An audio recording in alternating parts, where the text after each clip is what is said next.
We've got some Hey, fresh new I'm young Luis. talent And doing some I'm things that I know Luis. you haven't And you're heard listening to the before. Content is Profit podcast. It's not quite Friday, but we got them party beats Hey, already. baby, it's Thursday. Thursday means Small Friday. So, yeah, Thursday's Sure. a Small Friday. Sure. We're ready. We're ready in party mode. I just know that Thursdays is always the best night to go out because it's ladies' night. Hey, but you cannot do that, Fonzie. You have a loving girlfriend already. I go out with my girlfriend. It's like half cheaper, the whole thing. Sounds good. Welcome back, everybody. Welcome to Content is Profit. Today we have a very, very special episode that we've been working for like months. We've been chasing this person for months, and we finally got him here on the pod, and I'm excited to bring his message out. So, are you ready, Fonzie? I am extremely ready. Man, I'm loving this mix. What the heck? Yeah, Come on. this one's good. You're going to have to I know. send me this one. Let's go. All right. right. Here we go. We You got the need- intro? Are you going to forget it we again need- today? We need to pull the Gary Vee where he creates his own like playlist, you know, and he's like, Small Fridays. We can call it like that. Small Fridays. Small Friday. And then that's the name of the playlist. All right. Let's go. Write Okay, that idea. down.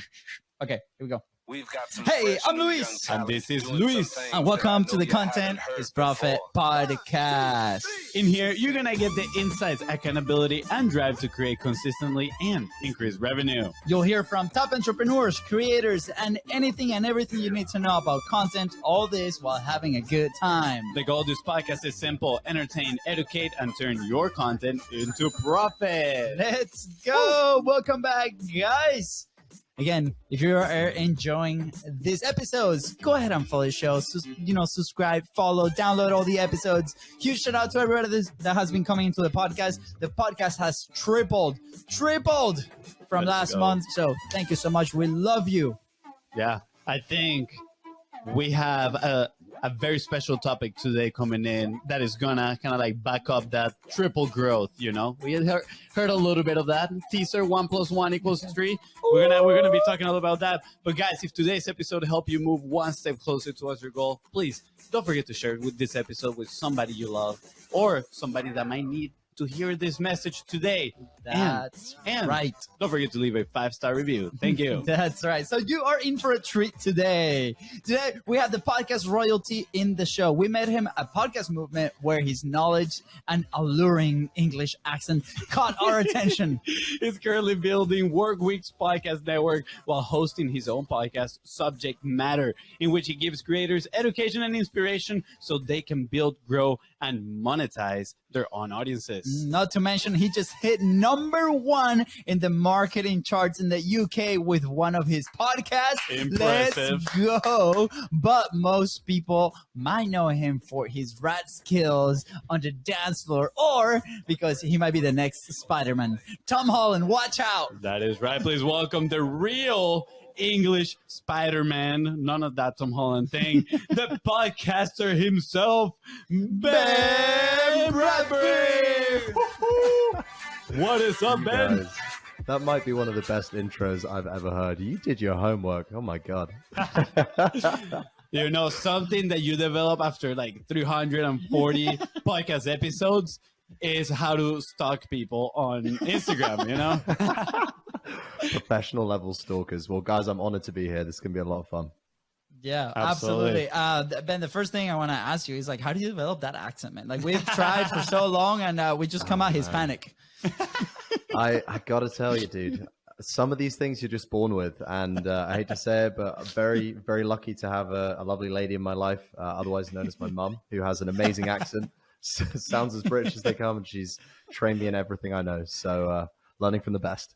I That love was it. awesome. So when we're going down to like step 1 of, you know, growing your audience and monetizing it, is step 1 having a super awesome accent, or is it something else?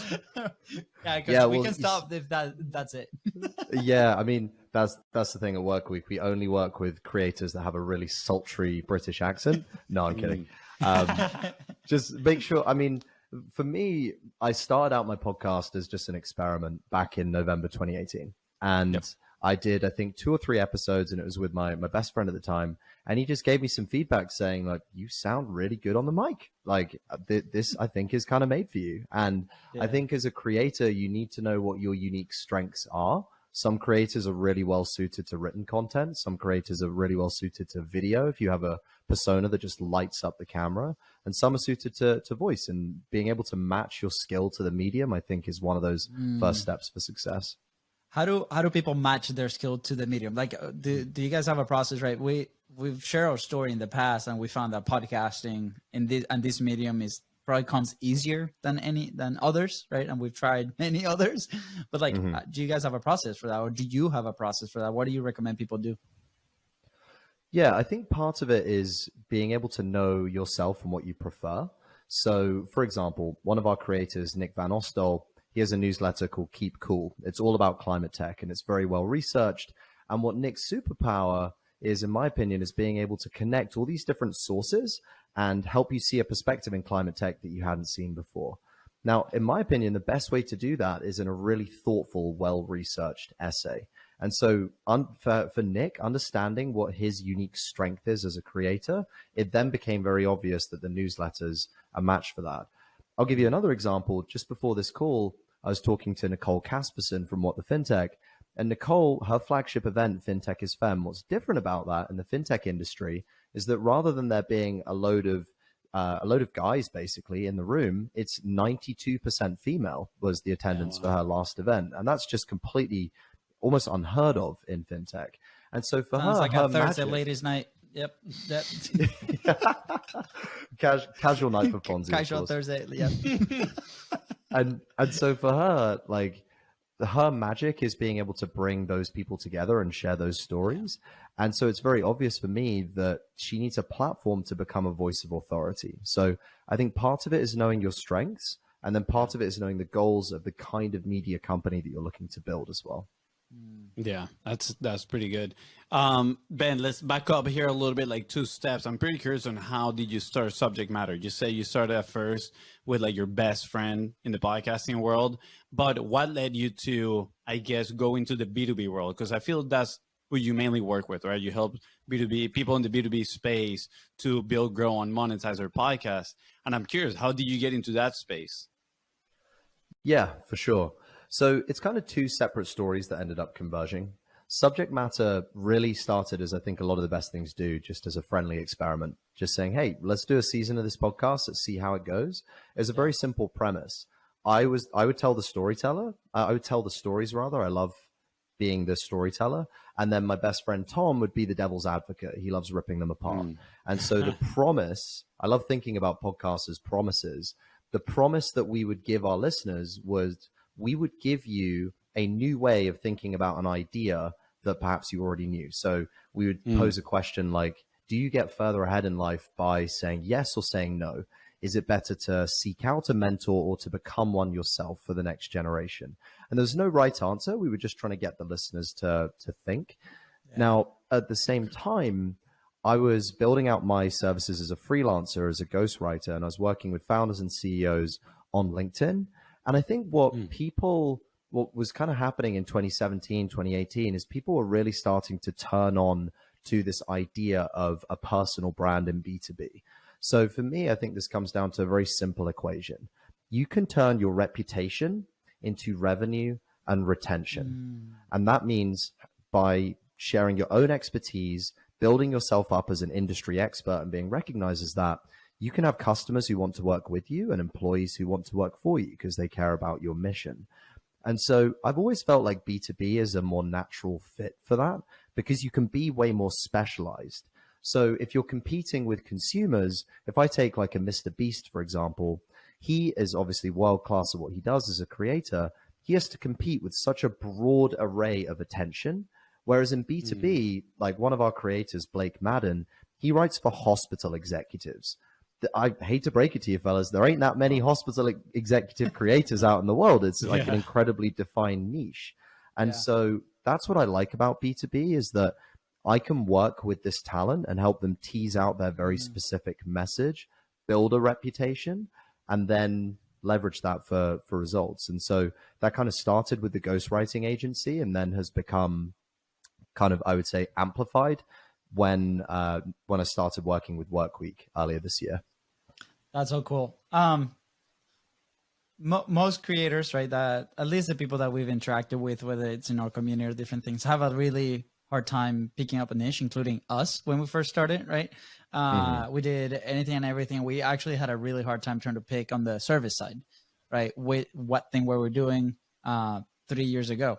And it wasn't until like we really niched down on the thing, on the process, on what we do, that things started to move forward very, very quickly. So on the creation side, right, like we went through like a similar process for the podcast. We're like, what do we talk about? What are these things, right? And through execution, that kind of, narrow down. And obviously the title of the podcast is like very specific to a type of creator, right? And I think we could be probably doing a better job as well. Like there's always a can be better situation, but when do you deal with a lot with people that don't have that niche defined? And then if you do, like, how do you navigate that for people that are starting that? Because, even in the B2B, right? Like the impression is, hey, I want to talk to as many people as possible. I want to touch as many people as possible, right? Obviously, if they have a product that's specialized already, that should be an indicator that might be a direction. But it's like, how do you manage that quantity versus quality in the message, in the type of leads that might be coming in? Like, how do you manage that? Totally. Great question. I changed my mind on this in the last few years. I used to optimize for impressions and engagement and look at those as kind of the top line metrics. So on LinkedIn, what's your view count, your likes, your comments? Since joining Workweek, I've learned that who is paying attention to your content is so much more important than the number of people. So I'll give you an example. One of our creators, Nick Sharma, he has a newsletter with tens of thousands of operators on them. And Nick is in the direct-to-consumer space. He's pretty well regarded as an industry expert. Yeah. Nick has an over 50% open rate on his emails. So that means over half the people on his list are opening those emails. We're able to charge high CPMs from his list because of the affinity that his audience has with him. And that's because he speaks to a very specific type of person. He's either trying to speak to a bootstrap founder, someone at a DTC brand who's doing 20 to 50 million in revenue, or the CMO of Bacardi. And he's told me before, like those three very tightly controlled personas, I'm writing just for them, I think is what has enabled him to be seen as such a voice of authority in the space. Now, I can compare that and I can think of newsletters in my head that have more subscribers, but I know their open rate is lower.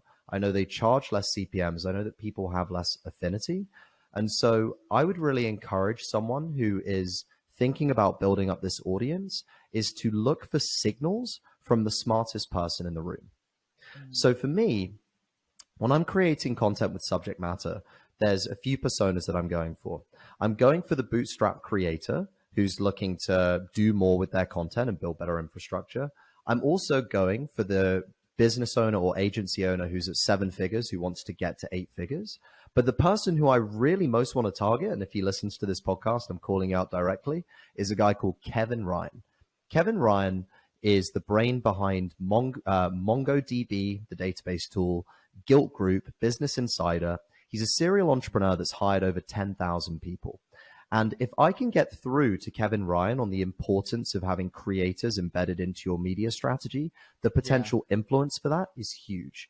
Now, that's me aiming incredibly aspirationally, but I think it's a really good example of how with my own content, when I get signals on my Twitter, on my LinkedIn, from the right kind of person that's interacting, I actually put more weight on that than what is ultimately, I think, a bit of a vanity metric, which is the raw engagement that you're getting.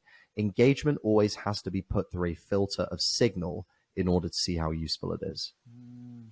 That's interesting. I love how you put the embedding creators in the media strategy, right? And we were talking a little bit behind the scenes on the approach, that media strategy approach that you guys have at Workweek. Does that has anything to do with embedding the creators in it? Yeah, totally. I think there's a couple of things we're seeing in the media landscape. One is people are following individuals over institutions far more now.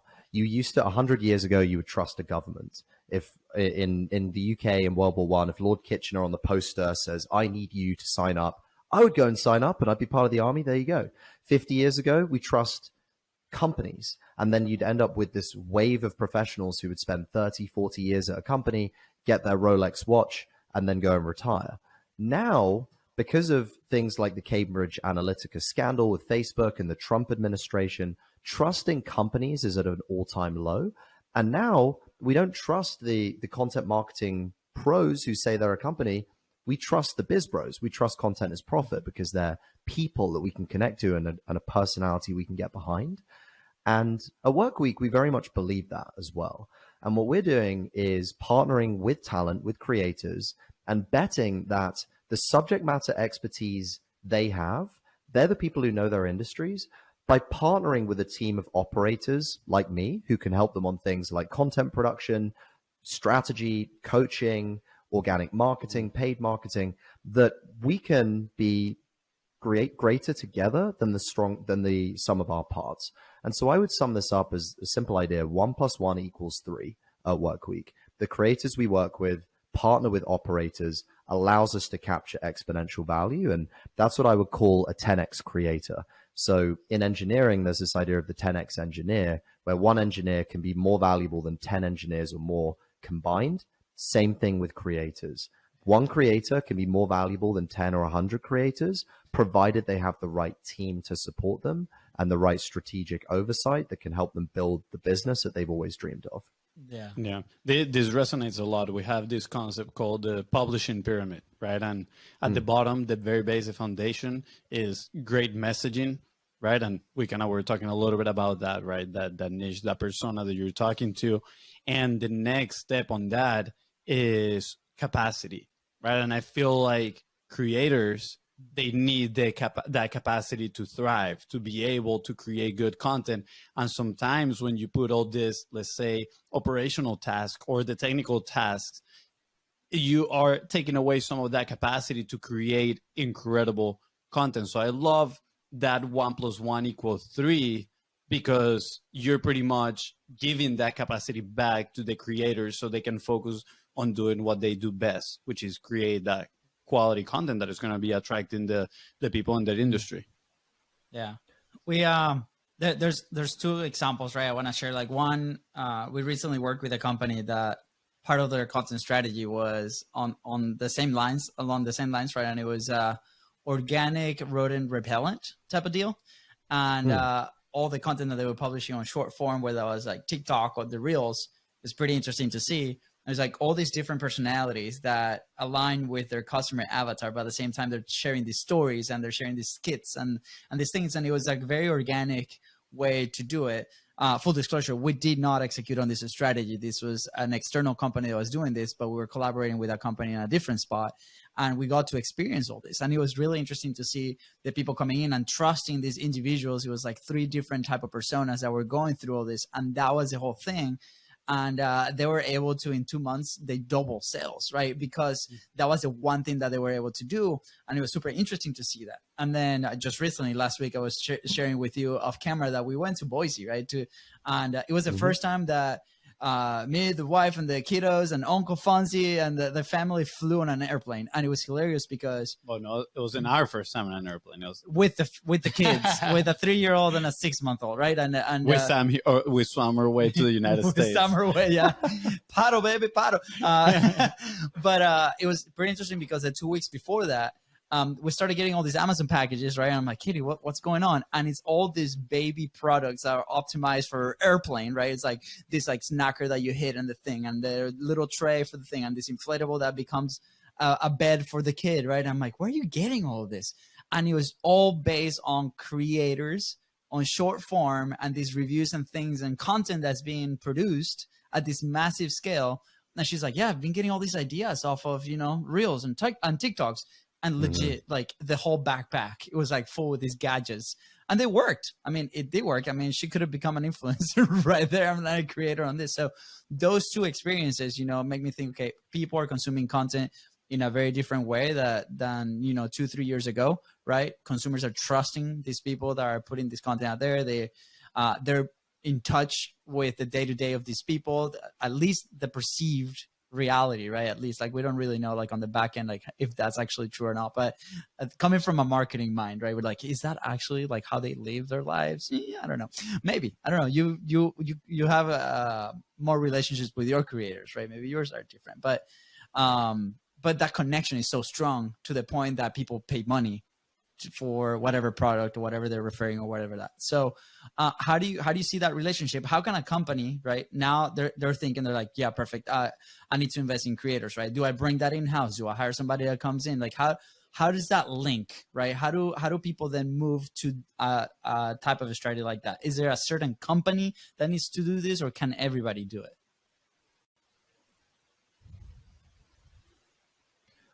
I think the thing to keep in mind is, number one, just about every company today is a media company.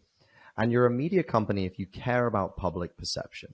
You're a media company if you care about hiring great talent. Because guess what?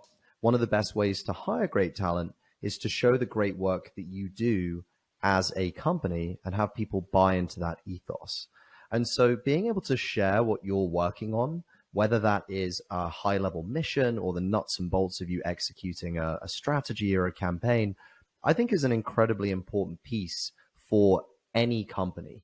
And I'm going to stick to B2B specifically because that's what I know. But for any B2B brand where you're in a competitive space, you're trying to differentiate yourself, I think treating yourself as a media company is an amazing way to do that. Now, let's talk about who in the company is worth really kind of doubling down on here. I always start at the top. I think that human behavior is modeled by the people that we follow. And so building a creative first culture is very much a top-down process where your leadership team needs to kind of focus on that first and foremost. So as an example from Workweek, we're led by our CEO, Adam Ryan. Adam is a creator himself. So he writes a weekly newsletter called Perpetual, where he's helping shape the perception of media from the inside of running Workweek. It's his hot takes and commentary on the media industry. He has his podcast, the Perpetual podcast, where he brings on other media operators to talk about it. And he's relentlessly posting on Twitter, on LinkedIn, sharing his thoughts with his audience, and also sharing some of the wins from Workweek, because we've got pretty good momentum right now. But that's a good example of how him as a creator has been able to help shape the narrative of the company in a very intentional way, and something that's been positive for us overall. Outside of the... Yeah, sorry. Do you want to say something? Just a parenthesis question. Do you believe today every CEO needs to be a creator? I don't think every CEO needs to be, because CEOs come in all shapes and sizes. I do think that someone on your leadership team, in every leadership team, should be a public-facing creator, yes. Because at some point, you will get outmaneuvered, if you're not careful, by a company that has better perception, whether that is leaking talent to them, whether that is losing customers to them who feel like the other brand is cooler, more relevant. So to me, I think it really does come down to the leadership team. And this is kind of an interesting question as well. So if, like, imagine that you guys decide to go in-house and you start working for Gartner, for example, huge market research firm. If you guys are now the collective CMOs of Gartner, you can either talk about the insights that Gartner's putting out, or you yourselves can say, hey, this is how we're building out the content infrastructure at Gartner. Here's how we're thinking about strategy. We're now going to do a panel where we talk about strategy. We're going to do a community for other chief strategy officers to come together. And suddenly you've just opened up at least a 7-figure revenue stream for the company just by choosing to take your brand as a creator seriously. So that's the kind of opportunity that I see here. That's awesome. Yeah, that is pretty impressive. And I mean, I feel like it makes me wonder why some businesses haven't transitioned there yet, right? And I'm guessing you might have a better insight on some of these businesses, why they haven't started taking this so seriously at this point. Is there maybe the cost to implement too high, or maybe finding the talent is too high? What are some of the barriers that businesses are facing to transition into this? Sure. I think a big piece of this is the business model that you've built. You can't just exit out of the business model that you've been in for, if you've been around for decades or hundreds of years, that's what is the foundation of your company. So good example of this is the New York Times. I love the New York Times. I think The Daily is one of the best podcasts out there. if I was to introduce myself to you two on this show and I worked there, I would say, hey, I'm Ben Bradbury. I'm a journalist at the New York Times. And instantly, the Times brand is what carries the clout. I would think of that or call that a branded house where the talent is underneath the brand. And from a business model perspective, the journalists themselves, they're paid a flat salary. Maybe they have some bonuses attached to a bit of revenue, but it's certainly not, they're not treated like business owners in their own right. Now, if the New York Times then decides to launch a creator program where they say, hey, we're going to do revenue share agreements and we have all these other incentive structures that are going to help you make all this money as a creator, they're going to have hundreds of journalists turn around and say, that's not fair. You need to start treating me like that or I'm going to leave. And so that, I think, is the first blocker, is the business model itself is a potential blocker. And that's why I think companies that innovate at a business model level from the ground up are at an advantage here. Wow. I think the next thing is the mindset. So to me, when I was running astutely my agency, I would ask new clients, or I would qualify new clients by seeing how they aligned with our belief set. And one of the first beliefs that they had to believe in order to work with us is that there is value in turning my personal brand into a marketing channel. If they didn't believe that, didn't matter how slick my sales pitch was, to use your words, it didn't matter how alluring my British accent was, I wasn't going to be able to get them to sign anything, right? They just didn't believe. And so that, I think, is the next thing, is if you are interested in doing this at a company or at your company, the mindset comes first and then the rest can shift. Yeah, absolutely. I don't know if you're familiar with Sweetfish Media. I really enjoy that. Yeah, I really enjoy how they do it on LinkedIn. They have a lot of their team. I don't know how they do it internally, but I'm pretty sure they promote it in a way that a lot of their team, they're just creators and they're developing their personal brand, just like you're saying, but at the same time, they're promoting Sweetfish Media, right? And they do a great job at, just sharing knowledge, sharing valuable content that just drag eyeballs. Because now it's not, one marketing channel, but you have seven people out there that are preaching about your brand and, educating the customers. I feel like it's very simple to duplicate your efforts when a lot of people are on board in a creator program inside of your business. What do you mean by duplicate your efforts?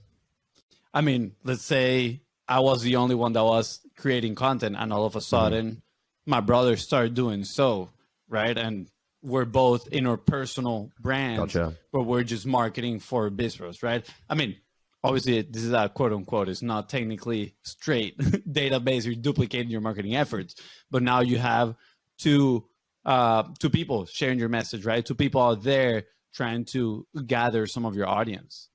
Got you. Yeah, I think that's right. And I think James and the team at Sweetfish have done an incredible job of building out their network of shows and creating efficiencies off the back end of that. I think that's definitely the opportunity when you're doing this at scale is, like, for me, I run the content production team. So that involves our podcasts and videos. It also involves our live events, so our happy hours, all the way up to conferences, summits, and our educational content as well. So courses, guides, products there. And the way I look at that is actually having one united production stack. So if one of our creators is throwing an event, I want to be able to record that event. I want to be able to turn that into a podcast. I potentially even want to be able to do a hybrid event live so that I can engage an online community at the same time. And I want to be able to take pieces of that event and then potentially turn that into a course later. But you can see how those, just because they are three distinct departments, that doesn't mean they're siloed. They work together cross-functionally. And what that means to the creator is they end up with a much smoother experience where they can just go and do their magic shining on the stage. But then out the other end comes a polished podcast. It goes on their YouTube channel, becomes a product that they can monetize. And that's really what I mean when I say that 1 + 1 = 3, is that we all have the same 40-odd hour work weeks. But if you work with operational talent that can leverage the creative work you're already doing, it lets you open up these other kind of downstream opportunities. Yeah, I think that's when it gets like really fun, right? Because, initially when people start creating, and this was like our personal story, right? You see a lot of friction. It's like, oh boy, like how do I discover first my voice? How do I discover my channel, right? You mentioned a lot of people with newsletters, you mentioned some podcasts, YouTube channel, right? So what's your superpower? Once you do that, right, and you finally, and we talk about this in our publishing pyramid, it's once you're able to be consistent in that medium, right, then it really becomes fun, right? Because it becomes part of your identity, part of what you do is that objective, whether that's in your company. And then you're like, oh, what else can we do with this thing, right? So for example, last week we were in Tampa 2 weeks ago, and then we were in Boise, and we're like, sweet, I think we should start looking at how can we create something YouTube specific, right? And we started playing with different concepts, but that only was, we were able to start thinking on that because this platform has been running for almost 3 years. The process is pretty streamlined, right? Us as creators show up and do our thing, and we have these amazing conversations, right? And then we freed up the capacity, right? So for companies that start tackling this, I love how you look at your production stack and be like, okay, this medium, this thing, this event, right, can mean these opportunities, XYZ, right? 3, 4, 5 different opportunities. And then you tackle, like, how do we actually monetize from it? How do we provide value? How do we service our audience, our clients, our people, our network, our creators, right? And then it becomes really fun because then you're stepping like 2, 3 steps out, and you see that as an asset that then can be potentially presented in different ways for people to consume it in different ways. And I think a lot of people don't get to that point, or companies don't get to that point, because they don't conquer the first step of publishing, which is finding that voice and being that consistent, right? So have you seen a lot of friction in that transition, right? And maybe you work already with people that are already in that place, that they're like superpower, they're creating, they've been doing it for a while.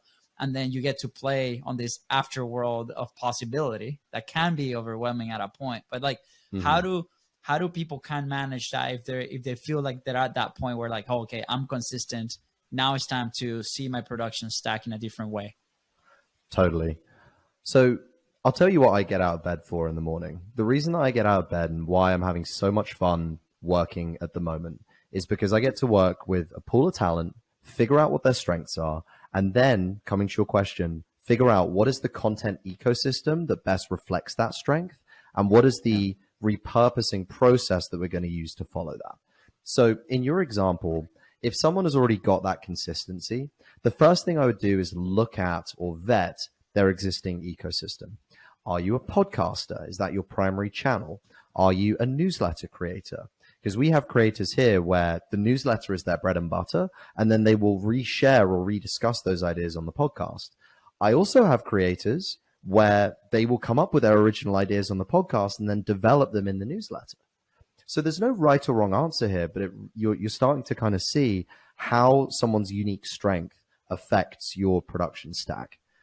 The other thing that I would look at is, what is the North Star that you're aiming towards here?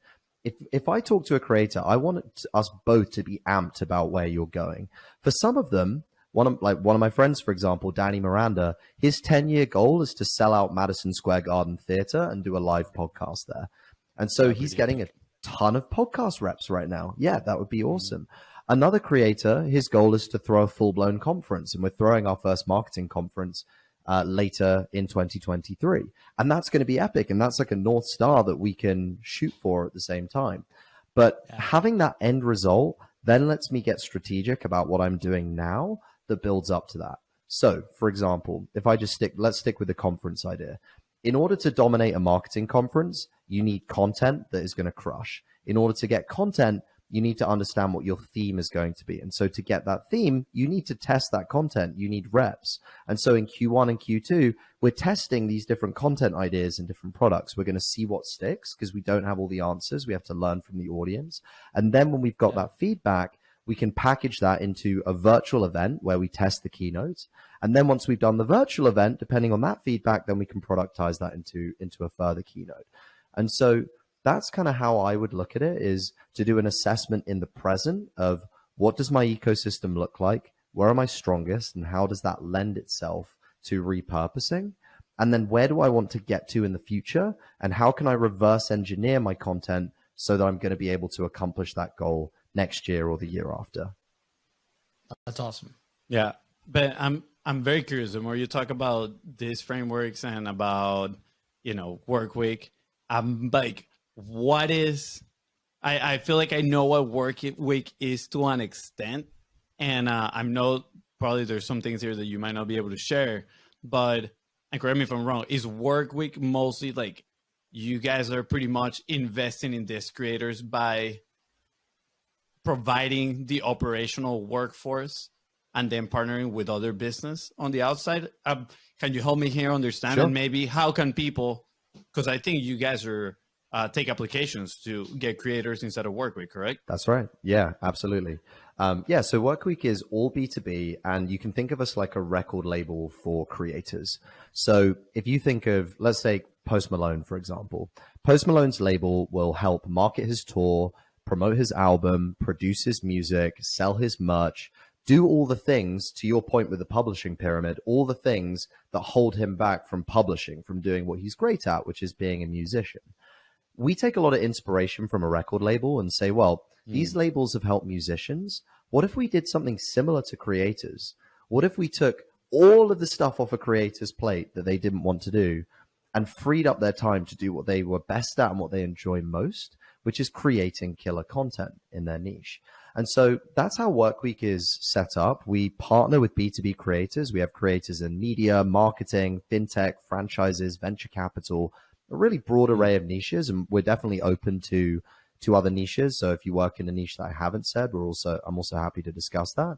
But what's really important for us is that we can find people who know their industries really, really well, and then give them an operating system which helps kind of share that. And so we work with some creators on a part-time basis where they're not in-house, and we'll do deals. Every deal kind of looks different with the creators that we do, but some of them will be a different split depending on where they're at with their business, with their audience. And then some creators, like there are creators who we've joined that had no subscribers on their email list and a handful of Twitter followers, and we've really helped build them. And kind of to their credit, they've been a diamond in the rough that has been allowed to shine in their industry. And so it really depends on where the creator is at and kind of what our working relationship is, but always being able to support them the best we can on the operating side and get out of their way. That's kind of the thing that we always come back to. Yeah, that sounds incredible. Now I understand why you say you get out of bed excited to go work, dealing with a whole bunch of different creators with a whole bunch of different talents and audiences. Yeah, so that sounds like no day is the same over and over. Sounds like if you want to turn your content into profit, you should be part of obviously the BIZBROS community, but also Workweek, and just reach out to Ben, man. I mean, I think there's a ton of alignment here. I mean, I do have a question for you guys. Why do you guys get out of bed in the morning? In your process as creators, as builders, what are the moments or the things you do where you really come the most alive? There's a 6-month-old crying through the monitor every morning in my house. It's pretty. No, I mean, jokes aside, right? I think, at least for me, I've always had a personal desire to build something. And over the last 3 years, over the last 7 years, really, we've started, but with the podcast, almost 3 years now. And it's been like the one place probably that we've been the most consistent overall. And it's just fun for me. It's just about fun, right? It's fun sharing the message. It's fun researching these things. It's fun having conversations with people like you, right? Connecting with amazing people in the community, and just the personal growth has been massive. So those elements obviously play a part. And every day that we've discussed having a daily podcast for a long time because of that reason, because it's just fun to do.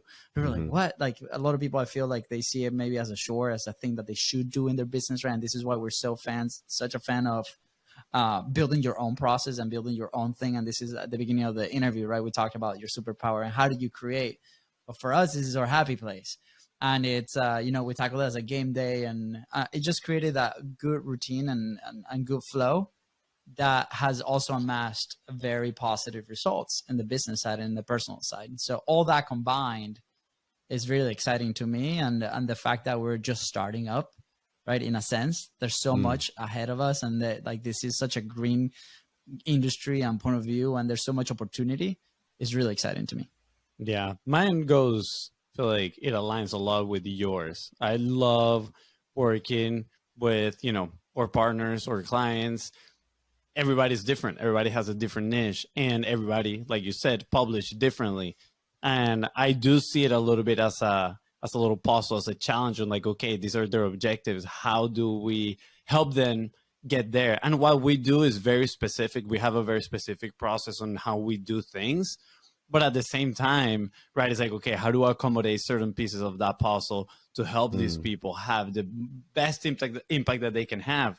And I think personally, that epiphany I had when we started doing the podcast, after a few months, I look back and I was like, wow, the personal growth that I've experienced because of publishing has been absolutely massive. Like, I don't recognize the FONZI that was on episode 1, right? Compared to FONZI on episode 340. For once, he had black hair, but I don't know what happened there. yeah. Don't make bets with this guy. He's gonna make you, dye your hair.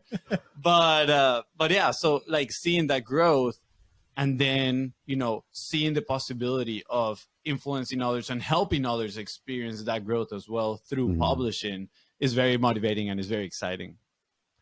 So what I think is cool about your answers and the link, I think, between both of them is that you get a real kick out of building other people up through intimate connection. And so to me, coming back to our point on earlier on kind of quality versus quantity, it signals that you actually, you could have a more intimate event. And I think an event is a really natural extension for your brand of bringing people together, where it can be some of the chemistry, the magic that you have on this podcast. Like, you guys are electric when you're on the mic, bringing people into a room where they can experience that and then can learn from you at the same time in this very relaxed setting over a day retreat. Like, the Content is Profit Summit, that to me feels like a really natural extension of what you guys have done here on the podcast, because then you're just bottling up that magic, the people that are listening here, and people actually get to see that in person as well. And then what's cool is you can then drip out all of that content from the summit as either exclusive content for a community. You could put it public to drive hype for the next one. You could package it up into an asynchronous course as an info product. But like that to me is an example of kind of where your brand could potentially go, just based on what gets you guys out of bed in the morning. Absolutely. Yo, Ben, I'm just gonna say this. I feel like you're flirting with us at this moment, What's just happening? With the accent. Are you trying to take us away from the HubSpot Podcast Network and get us into work? Is that what's happening over here? It's all a sales pitch. Yeah. Come on. No, but I love it, man. And I don't know if you noticed, but I was like, ooh. Yeah, Content is Profit Summit. Like, let me write that down. Expect an invite, Ben. And it was funny because as you're like in the machine, right? You probably see it because you're outside of that with your creators, right? And you're able to see all these outlets. But when you're inside of the machine, and sometimes this happens a lot with the people that we work with, you don't see that, right? You're on the day-to-day working, executing, right? And we've kind of developed the ability to kind of step out for a little bit and see where we're, okay, this is kind of like the thing that we're doing. And then we go back in. But like just this weekend, right? Like we hosted, well, we didn't host, we proposed an idea and we ended up cooking Venezuelan arepas for like 30 people from an event. And it just happened because we ended up meeting in this house and the word just spread. And then all of a sudden we had these 30 entrepreneurs that were there in Boise for a different event, all eating arepas or sharing their stories, doing their thing. And, as we step back in our reflection moment, we're like, there is something that, it comes, I don't want to say easy, but like in a sense it is, because we've just connected with people. We've been doing this for like 3 years over online, and it just formed into that event. We're like, that could be a cool thing to go. And now you mentioned this on the summit. So I guess we're committing, guys. If you're listening, we're committing to BIZBROS Summit. Expect Ben and expect some arepas in there. You heard it here first. Let's go. Yeah. Ben, dude, this has been awesome. As we wrap up, last question, right? For you is, what will be your recommendation, your action point, right? For a company or that group of those operators that are trying to evolve their company to a media company. Like what's your biggest recommendation? Yeah, I think it all comes down to the fact that your talent is your biggest asset. If you as a company are expecting that people are going to work as a kind of secondary to your brand, I think you're on a timer to people that are building up other creators and kind of leveraging their personalities. But if you're able to set your creators up for success, help them embrace what makes them unique and build content ecosystems that plays to that and compensates them fairly for that, then I think you're getting ahead of a very strong trend that we're going to see play out in the 2020s. So good. Fonzie, anything else? I'm mind blown, Ben. This was absolutely amazing. Where do people connect with you? Where do people can find you? Where can they maybe apply for a work week? What are the next steps? Absolutely. You can connect with me on Twitter. So my handle's just @BenBradbury_. My DM's always open. Feel free to shoot me a message there. My podcast is Subject Matter. You can find me anywhere and everywhere if you're interested in kind of building, growing, and scaling your expertise as a creator. And then if you're interested as a creator in finding out more about what we do at Workweek, head over to workweek.com or workweek.com/creators. See some of the fun people that we have as part of our family. And if you are interested in applying, we'd love to set up a conversation. Appreciate it. Do it. All the links right below. Scroll down, click in there. If you're creating right now, get in touch with Ben. At least a conversation is so worth it. So just to listen to that accent. I was going to say the same thing. But he's like, stop, guys, stop. Ben, is there anything else you want to add before we head out? I mean, firstly, this has been a ton of fun. And you guys, I said this earlier, but you guys are electric on the mic. Like, you have real chemistry. And it's not often that I get the privilege of coming on a podcast and just seeing two experts just chop it up. So just please keep doing what you're doing, because I think your futures look very bright if you just keep it consistent. And I'm looking forward to staying in touch and supporting you guys however I can. Appreciate it, Ben. Thank you, Ben. Appreciate those words. And with that said, guys, thank you so much for tuning into the Content's Profit Podcast. Go ahead and follow the show in your favorite podcasting platform and on social media. What am I saying? So you're about to say to the Spanish over there. Guys, if today's episode helped you move one step closer towards your goal, please don't forget to share it and leave a 5-star review. See ya. Bye, guys.